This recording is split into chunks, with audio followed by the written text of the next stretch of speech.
En esta mañana vamos a seguir, pues, continuación sobre la exposición de la vida y del ministerio de Elías, el profeta Elías. En un primer tiempo introducimos para considerar el contexto en el cual Dios envió a su siervo Elías a denunciar la situación desastrosa en la cual Israel se encontraba. Esta mañana vamos a ver acerca de Elías. ¿Quién es Elías? ¿Qué nos enseña la palabra de Dios acerca de él? Y sobre todo, ¿qué es lo que él anuncia? ¿Quién es Elías y qué anuncia Elías? Así pues, leeré simplemente el primer versículo del capítulo 17 de Primera de Reyes. Solamente limitaré esta mañana el mensaje a este primer versículo. ¿Qué es lo que nos aprende este primer versículo acerca de la personalidad de Elías? Entonces Elías Tisbita, que era de los moradores de Galaad, dijo a Acab, Acab era el rey de Israel: vive Jehová Dios de Israel, en la cual presencia estoy, que no habrá lluvia ni rocío en estos años, sino por mi palabra. Oremos. Padre, en esta mañana es con corazón sincero, con los corazones sinceros y con una conciencia pura, Señor, los cuerpos lavados con agua pura, que es tu palabra, que en esta mañana nos acercamos al trono de la gracia, en el cual tenemos acceso por la sangre de Jesucristo. Amén. A través de sus méritos, a través de su obra perfecta. Por eso es, Señor, que en esta mañana nos presentamos ante ti, nos inclinamos ante tu majestad. Queremos en esta mañana proclamar tu grandeza, proclamar tu majestad, proclamar tu gloria, Señor. Por eso es que en esta mañana estamos aquí, en este culto de adoración, y queremos así aportarte el sacrificio de nuestros labios, por el privilegio grandísimo que tenemos de poder, Señor, que tú nos otorgues esa gracia de recibirnos ante tu presencia. Gracias, Señor. Y en esta mañana podemos llamarte Padre, porque así tú lo eres nuestro buen Padre celestial. Y en esta mañana tienes buenas cosas que repartir a tus hijos. En esta mañana estamos aquí, Señor, hemos corrido hacia ti, hacia nuestro buen Padre celestial que tú eres. Tenemos hambre de ti, Padre. Tenemos hambre de tu palabra, tenemos sed de tu palabra, Señor, y nos esperamos a que tú nos sacies plenamente. A través de la palabra que va a estar anunciada, Señor, esperamos, Señor, que tú llenes nuestras vidas. Amén. Que tú nos aprendas más de ti, que te conozcamos mejor a ti. Amén. Señor, que esta palabra nos transforme de más en más a la imagen de tu Hijo Jesucristo. Amén. Señor, que seamos transformados de gloria en gloria. Amén. A su misma imagen. Señor, permítelo que así sea, Padre, para que seamos hijos tuyos que te agradan, en el nombre del Señor Jesucristo. Gracias te damos por todo. Señor, te pido la unción del Espíritu Santo. Amén. La plenitud del Espíritu. Sin ti nada yo puedo hacer. Entonces, Señor, permíteme, Padre, que sea claro en el mensaje. Y, Señor, que esta palabra sea aplicada a nuestras vidas y a nuestros corazones. Amén. Para gloria y honra de tu santísimo nombre. Amén. Amén. Amén.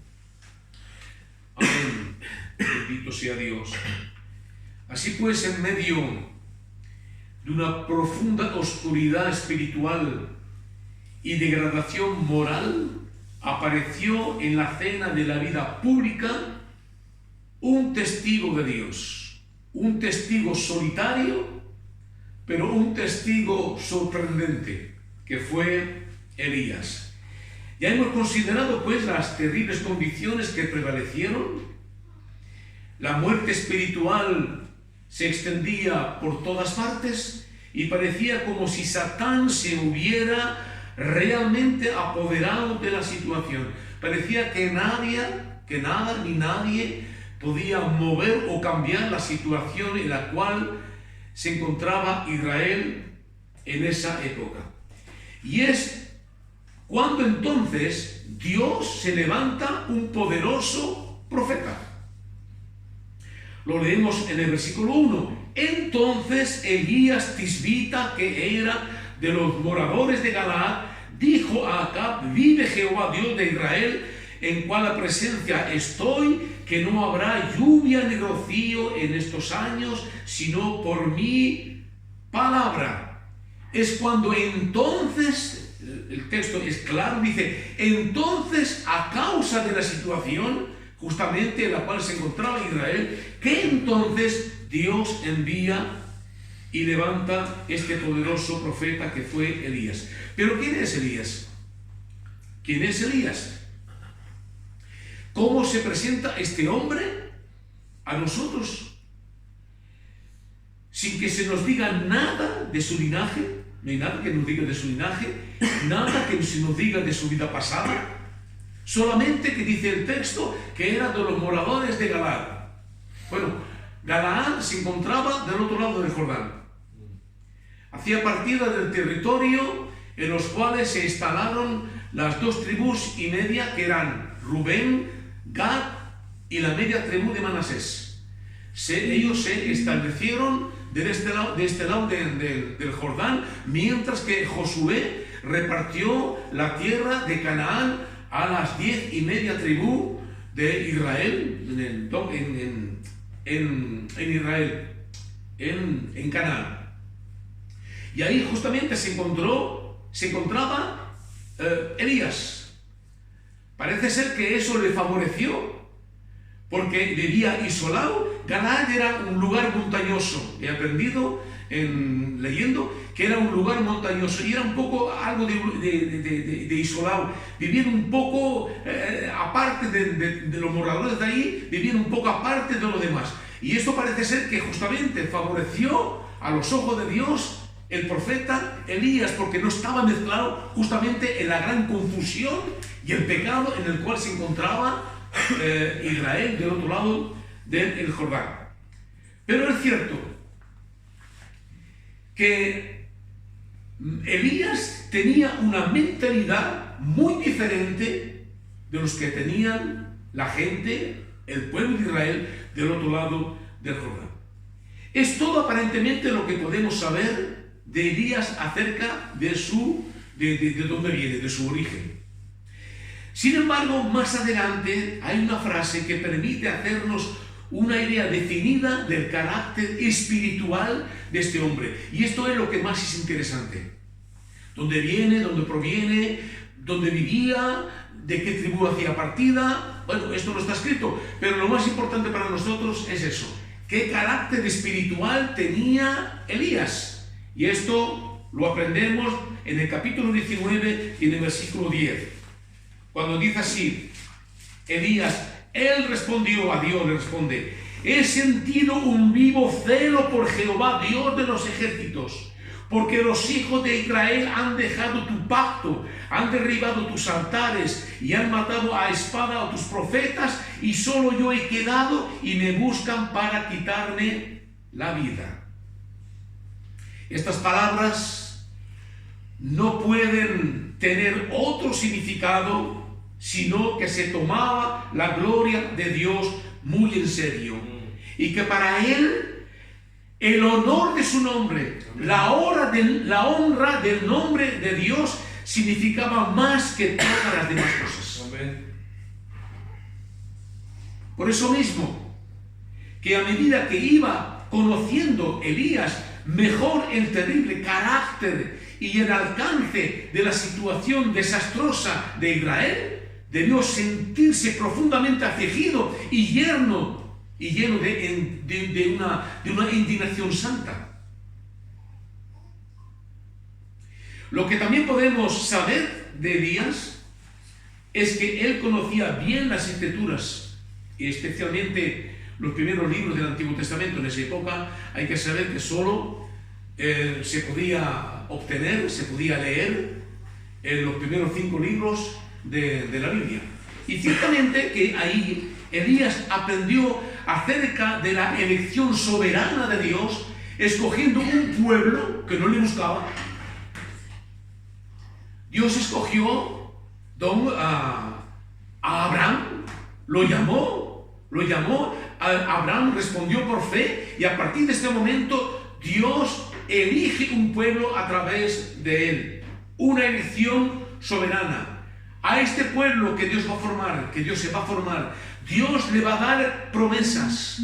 Luego, con el tiempo, este pueblo va a estar esclavo de Faraón en Egipto durante más de 400 años.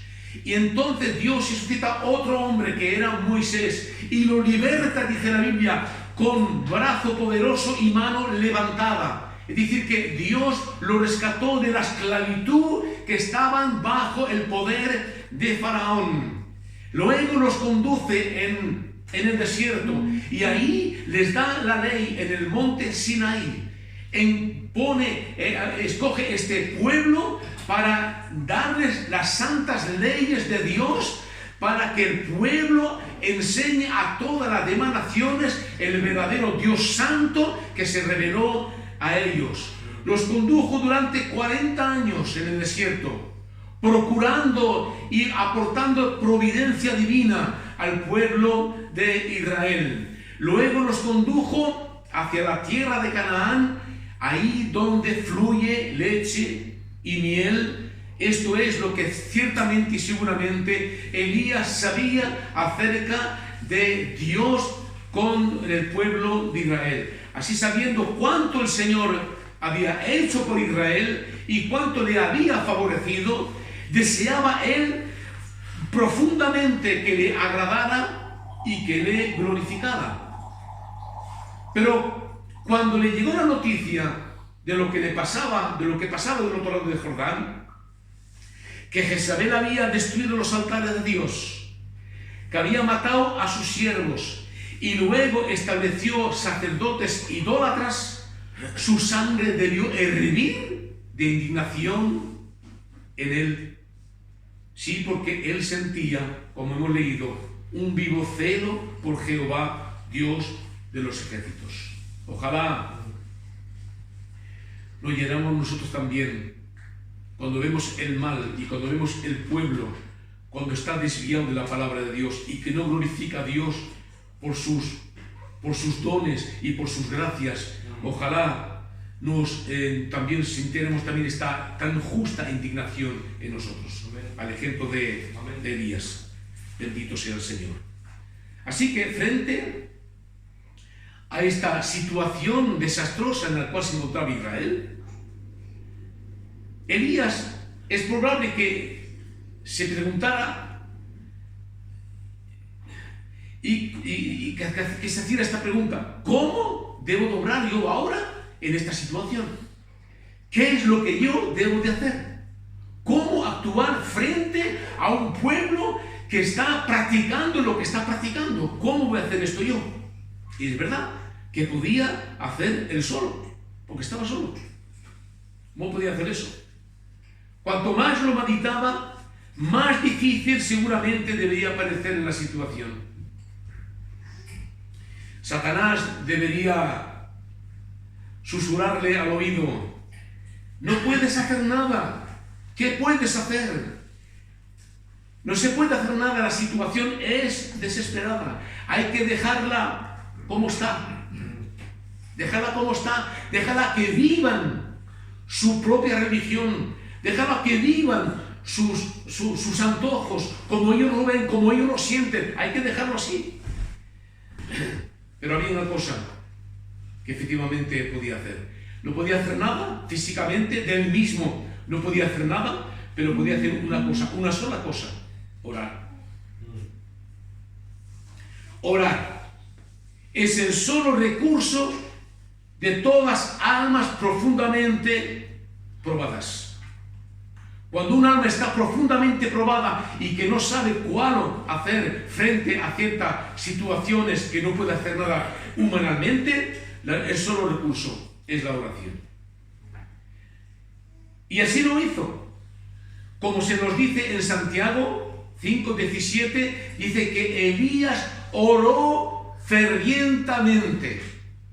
Oró con mucho fervor. No fue una oración superficial. No fue una oración de un solo día. No fue una oración pasajera.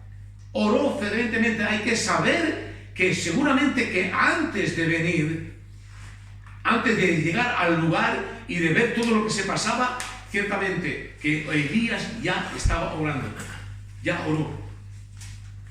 Oró porque estaba seguro de que el Señor vive y que lo gobierna todo, porque esto es lo que va a confesar.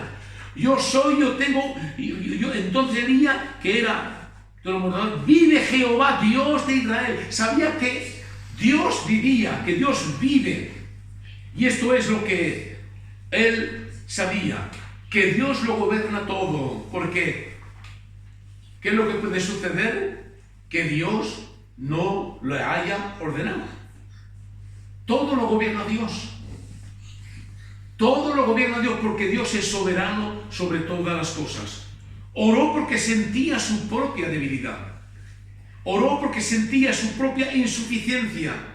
Y así es que se allegó a aquel que está vestido de poder y que es infinito y que es suficiente por él mismo. Bendito sea el Señor. Pero para ser eficaz, la oración debe basarse en la palabra de Dios. Si la oración no está fundamentada en la promesa de Dios, si la oración no está puesta en la fe, en lo que Dios ha prometido, la oración no es una oración, es una petición, pero no es una verdadera oración, ya que sin fe es imposible agradar a Dios, y la fe es por el oír, y el oír es por la palabra de Dios, nos dice Pablo en Romanos 10:17. Por eso es que Santiago también dirá a ciertas personas, en el capítulo 4 de Santiago dirá: pedís y no recibís, porque no sabéis pedir, porque pedís para solamente satisfacer vuestros deseos, vuestro egoísmo, lo que vosotros queréis. No sabéis pedir. ¿Por qué pedían? Solamente pedían para satisfacer sus deseos, pero la oración no es eso. La oración no es eso. La oración verdadera siempre está basada sobre las promesas de Dios. Y hay un pasaje en particular que debió atraer la atención de Elías. En Deuteronomios 11, 16 y 17 leemos así: guardaos pues, esto es Moisés que lo dice, guardaos pues que vuestros corazones no se enfatúen, no se enaltezcan, no se enorgullezcan. Esto es lo que significa. Y os apartéis y sirváis a dioses ajenos, y os inclinéis a ellos, y se encienda el furor de Jehová sobre vosotros, y cierre los cielos, y no haya lluvia, ni la tierra dé su fruto, y perezcáis pronto de la nueva tierra que os da Jehová. ¿Veis? Guardaos que vuestros corazones no se enaltezcan, no se enorgullezcan, que os apartéis de Dios y que os alejéis de Él y que os inclinéis a ellos, y entonces se encienda el furor de Jehová. ¿Y cómo se manifiesta ese furor de Dios? Cierren los cielos y no haya lluvia, ni la tierra dé su fruto. Esta era exactamente el crimen del cual Israel era culpable. Se habían apartado de Dios y servía a dioses falsos. Servía a dioses falsos. Así que la palabra de Dios ya no era respetada. La palabra de Dios ya no era más considerada. Y esto es lo que es terrible. Esto es lo que es terrible. En Isaías 55 leemos eso. Porque como desciende de los cielos la lluvia y la nieve, y no vuelve allá sin que riegue a la tierra, y la hace germinar y producir, y da semilla al que siembra, y pan al que come, así será mi palabra que sale de mi boca. No volverá a mí vacía, sino que hará lo que yo quiero, y será prosperada en aquello para que la envié. Cuando hay palabras de Dios que descienden del cielo, entonces esta palabra la hace germinar, la hace producir, da semilla al que siembra, Es decir, da palabra al que siembra y pan al que come. Pero cuando no está la palabra de Dios, cuando la palabra de Dios no está respetada, no está obedecida, no está honrada, entonces no hay palabra de Dios. Ahora supongamos que este juicio divino pronunciado no fuera ejecutado. Supongamos eso, que lo que Dios ha dicho acerca de que cuando el pueblo se desvía de Dios, Dios haría cesar la lluvia del cielo y que la tierra ya no produciría más su fruto y que no hubiera más semilla para sembrar, ni fruto, ni pan para comer. Si nadie denuncia eso, si nadie lo denuncia, si nadie revela eso, ¿no parecería en verdad que Jehová es una leyenda? ¿Un mito? ¿Una tradición muerta? Como Dios dice una cosa y no lo ejecuta.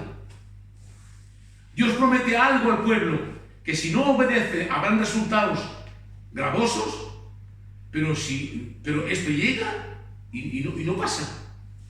No.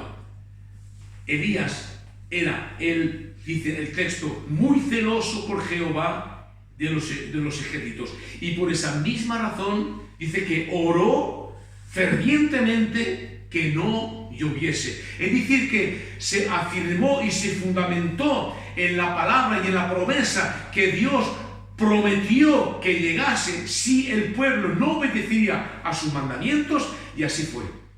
De ahí aprendemos una vez más lo que es la verdadera oración.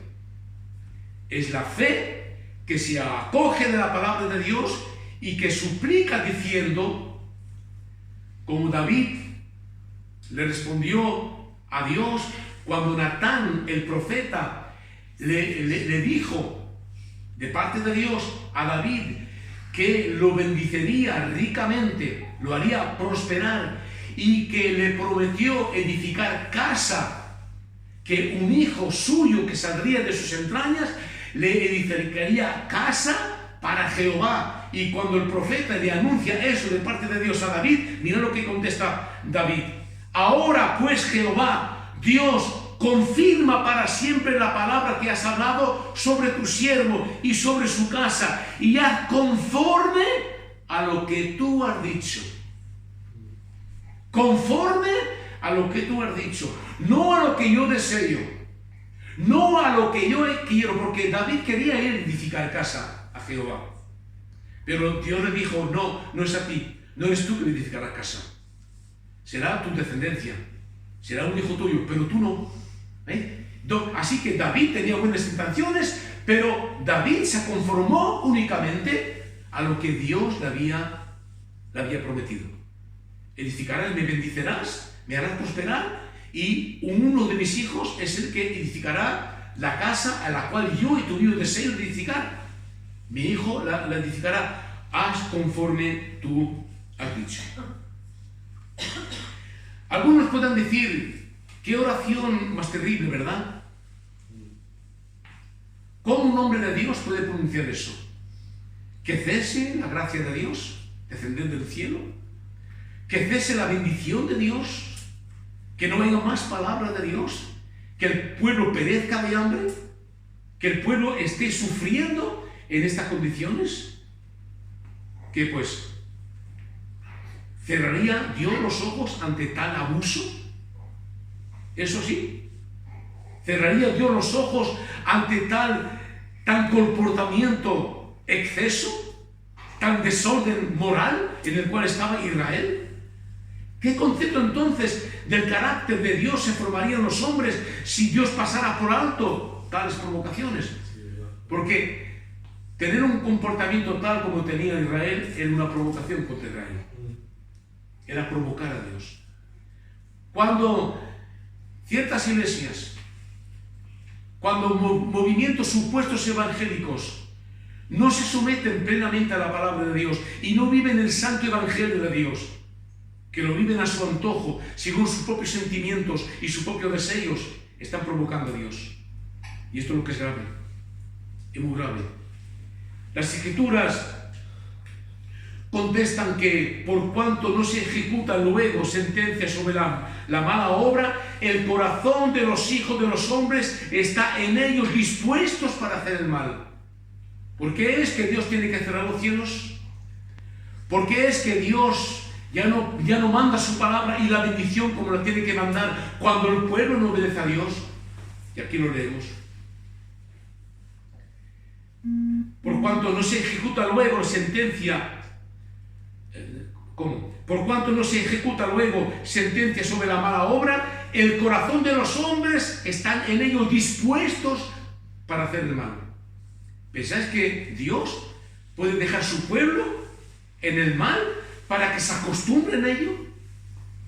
¿Para que se moldee en ello? ¿Para que considere que Dios los aprueba en la situación donde se encuentran? Y no solo eso, sino que Dios declara en el Salmo 50:21 estas cosas y cite: y yo he callado. Pensabas que de cierto sería yo como tú, pero te reprenderé y las pondré delante de tus ojos. Estas cosas dices, y yo callé. Es decir, que Dios soporta por un tiempo. Usa de paciencia, esperando que todos lleguen al conocimiento de la verdad y que se arrepientan. Dios usa de paciencia, pero Dios no es un pasivo. Dios no deja que el pueblo se acostumbre en las malas situaciones. Dios no es así. Dios no es así. Y aquí dice: pensabas que yo sería como tú. Yo no soy como tú. Yo no soy hombre como tú, que se acostumbra a las malas cosas. Te reprenderé y las pondré delante de tus ojos. Es decir, que vendrá un tiempo en el cual Dios usará un hombre, usará los medios que Él tiene, pero para poner en evidencia delante de los ojos de los que están pecando y de los que están yendo contra Él, el hecho de que están en rebelión contra Dios. Por eso es que Elías recibió la certeza de que su petición era concedida y que tenía que comunicárselo a Acab, al rey. Es a él que tenía que ir. Tanto el rey como el pueblo tenían que conocer las consecuencias del desorden moral y de los pecados que provocaron esa sequía. Tenían que saber por qué vivían así, porque estaban sufriendo esta falta de palabra de Dios, esta bendición y esta aprobación de parte de Dios. Y eso a pesar de la incomprensión, a pesar de la oposición y del rechazo del rey y del pueblo, porque esto es lo que hacía. Acab no aceptaba eso. El pueblo no comprendía por qué Elías pronunciaba esta sentencia de parte de Dios. No lo comprendía, no llegaban a comprenderlo. Se oponían y rechazaban esta sentencia, no aceptaban eso. Aún más, cuando Jezabel, su esposa, mandó ejecutar a muchos siervos de Dios. ¿Cómo un Elías solitario enfrentaría una tal situación? ¿Cómo? ¿Cómo podía hacer eso? Él solo, solamente él solo. Pues a los que están a bien con Dios, en realidad es que no le desaniman las dificultades ni les asustan los peligros.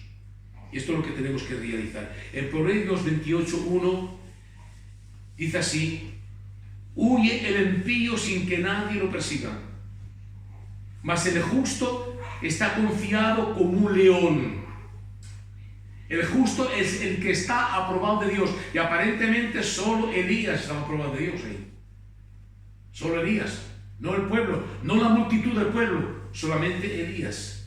El justo, el que hacía la voluntad de Dios, este estaba confiado como un león. ¿Alguno ha tentado molestar a un león? ¿Puede estar seguro de su fuerza? ¿Puede estar seguro de lo que es un león, del poder de un león?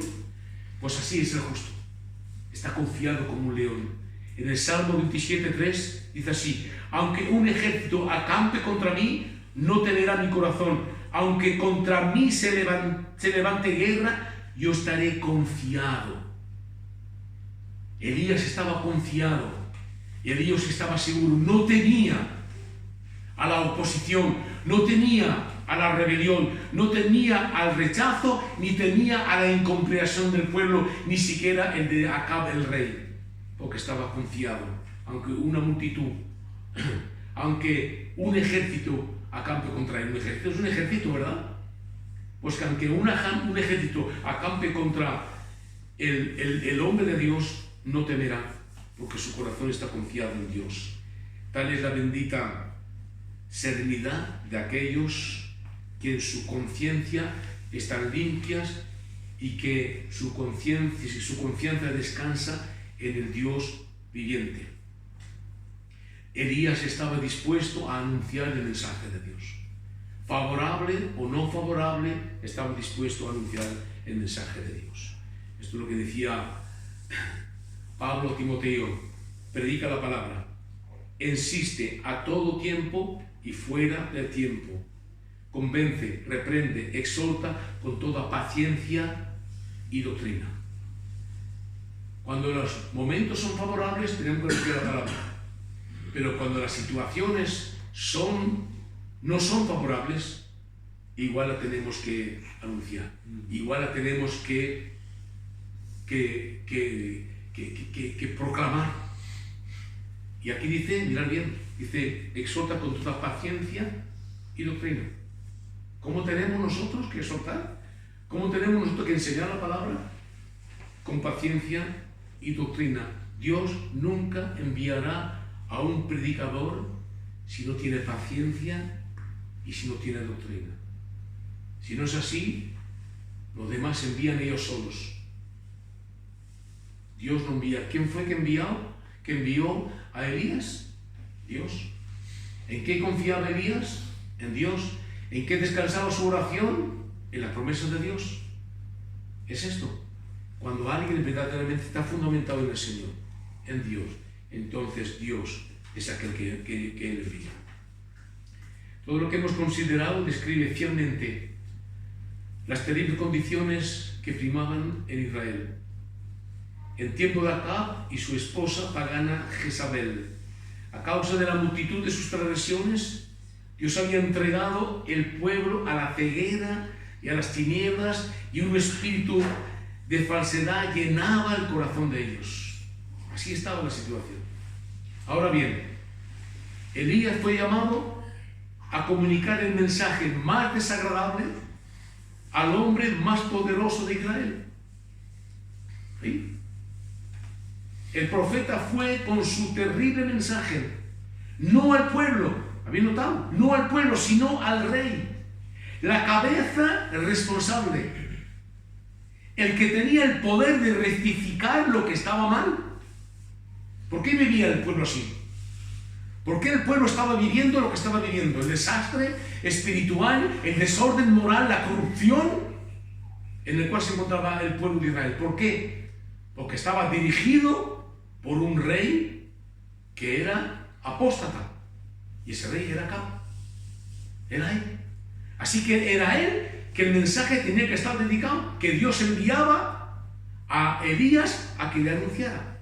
Era Acab. Ahora, ¿cómo convencer? Un hombre tan obstinado, porque así lo era Acab. Era un hombre obstinado. Un hombre que estaba enciegado, absolutamente enciegado, y además influenciado por el sistema religioso corrompido de su propia esposa, Jezabel. Jezabel, él toleraba que le enseñara y que le seduciera. Así lo dice en Apocalipsis 2:20, lo que es la doctrina de Jezabel. La doctrina de Jezabel es que toleran las enseñanzas de ella y que le seduzcan y que seduzcan. Y esto era lo que le pasaba a Acab. Y Jezabel, con esa malicia diabólica que tenía, esto es lo que le enseñaba a su propio marido, a Acab. Y ella pues procuraba justamente de promover su propio egoísmo y su propio orgullo. Porque Acab era lo que era, tenía una naturaleza así, egoísta, todo lo quería para él, y era un hombre orgulloso. Y esto es lo que justamente Jezabel procuraba de satisfacer en Acab. Una de las cosas feas del orgullo es que nos engaña. Podemos pensar que estamos sirviendo a Dios y a otros, como se pensaba que Acab sería así, porque era rey y era su función normalmente, en lo que tenía que hacer, servir al pueblo. Pero realmente no estaba sirviendo solamente, se estaba sirviendo solamente a él mismo. Y esto es lo que es el orgullo.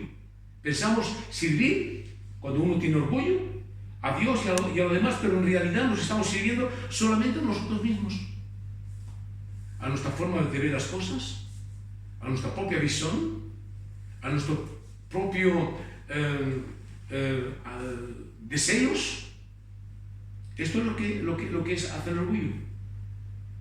Muchas tensiones y muchas rivalidades, muchas desagradables luchas de poder, muchos sentimientos heridos, espíritus de celos y vengativos de nuestras iglesias y relaciones personales existen justamente porque el orgullo y el egoísmo motivan muchos nuestros pensamientos y nuestra conducta.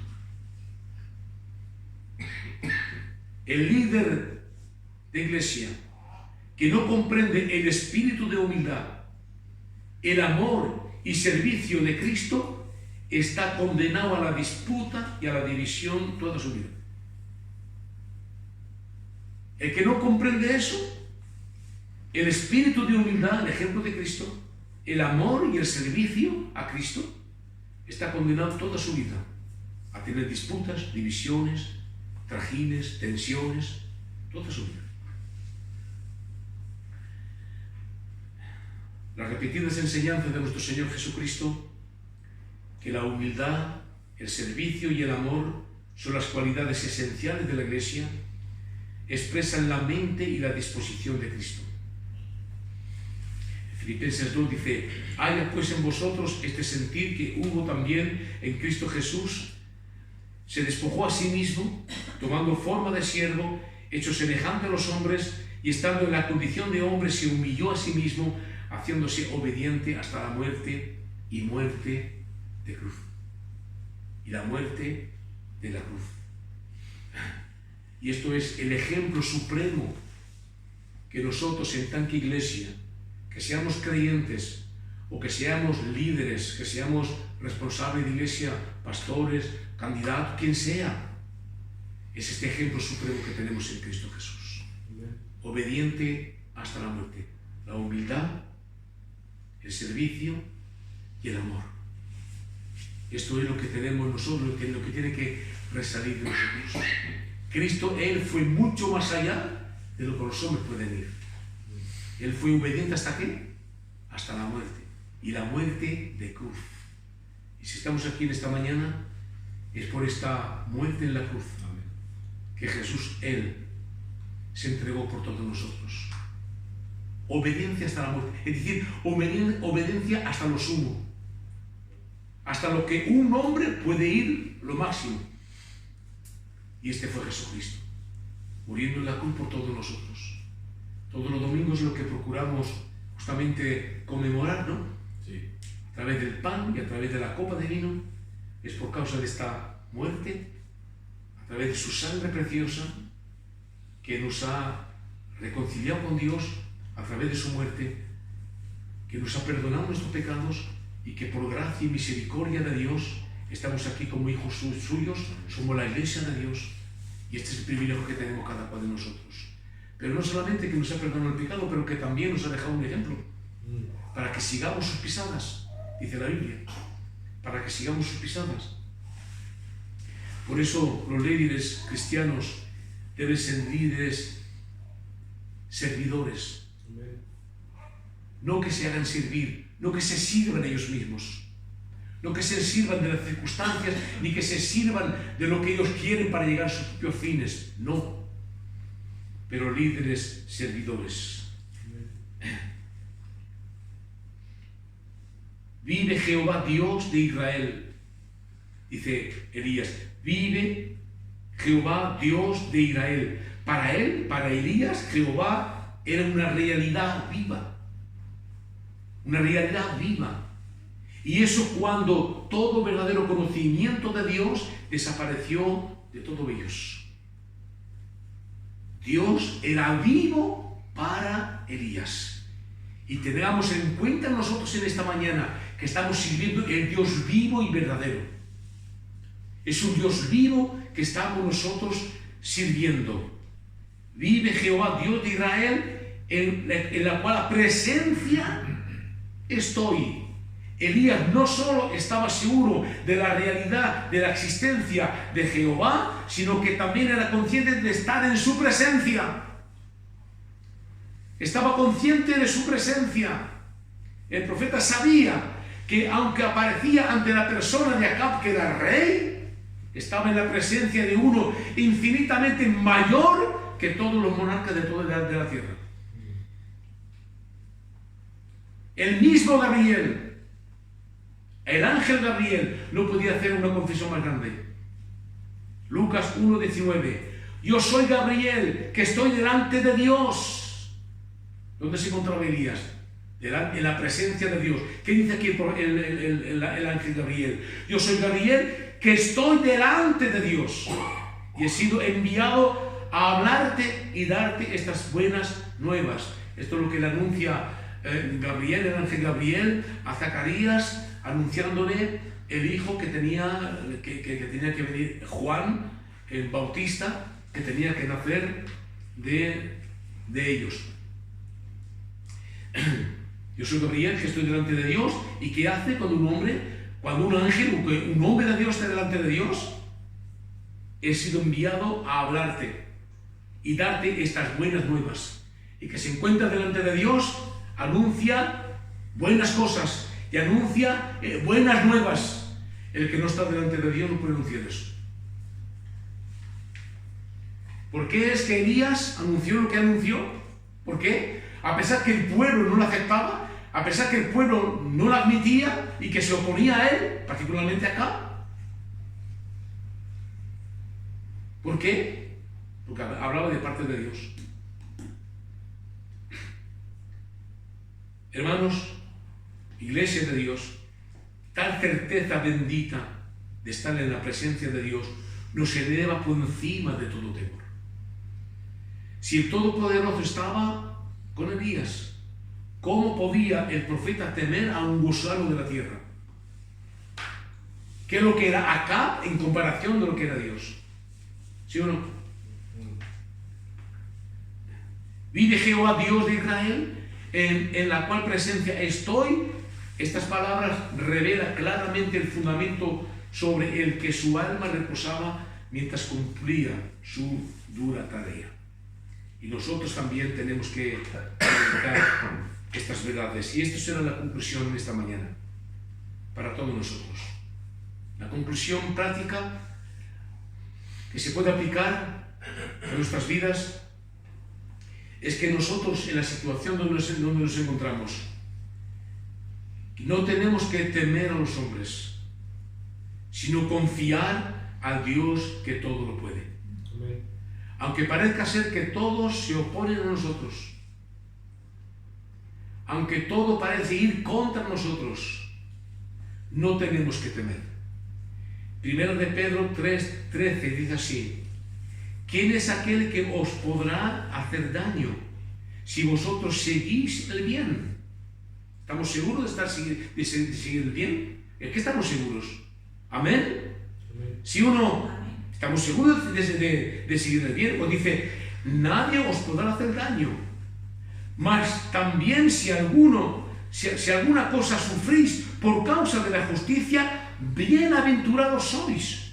Por tanto, no os asustéis por temor de ellos, ni os conturbéis, sino santificad a Dios el Señor en vuestros corazones, y estar siempre preparados para presentar defensa con mansedumbre y reverencia ante todo el que os demande razón de la esperanza que hay en vosotros, teniendo buena conciencia, para que en lo que murmuren de vosotros como de malhechores, sean avergonzados los que calumnian vuestra buena conducta en Cristo.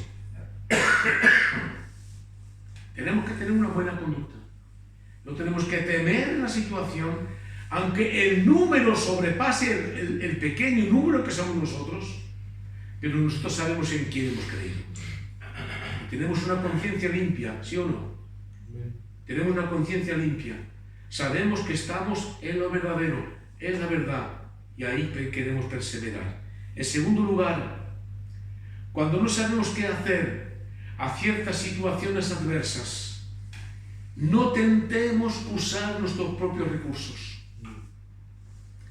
No tentamos usar nuestras propias formas de actuar, astucias, no. Sino más bien reconozcamos nuestra propia debilidad, al ejemplo de Elías, y nuestra propia insuficiencia, y oremos con fe, apoyándonos a la palabra y las promesas del Dios que todo lo puede. Aquí tenemos promesas en su palabra. Tenemos promesas y sabemos y tenemos que saber cómo orar, basándonos y fundamentándonos en la promesa de Dios. Y todo eso, guardándonos del orgullo, del egoísmo y de todo espíritu de rivalidad, expresando más bien la mente y la disposición de Cristo, que es la humildad, el servicio y el amor. Esto es lo que tenemos nosotros que perseverar en ello. Y yo sé que por la gracia de Dios ya estamos encaminándonos hacia esta buena dirección. Le damos gracias a Dios que estamos así y tenemos que perseverar en ello. Tenemos que aprender más de qué forma actuar, de qué forma comportarnos, de qué forma depender de Dios en todas las circunstancias y afirmarnos en aquel que todo lo puede. ¿Qué sucedió? ¿Qué pasó? Que Dios no lo haya ordenado. Entonces considerémonos, cada cual de nosotros, estando plenamente en el plan de Dios. Oremos al Señor. Padre, gracias te damos en esta mañana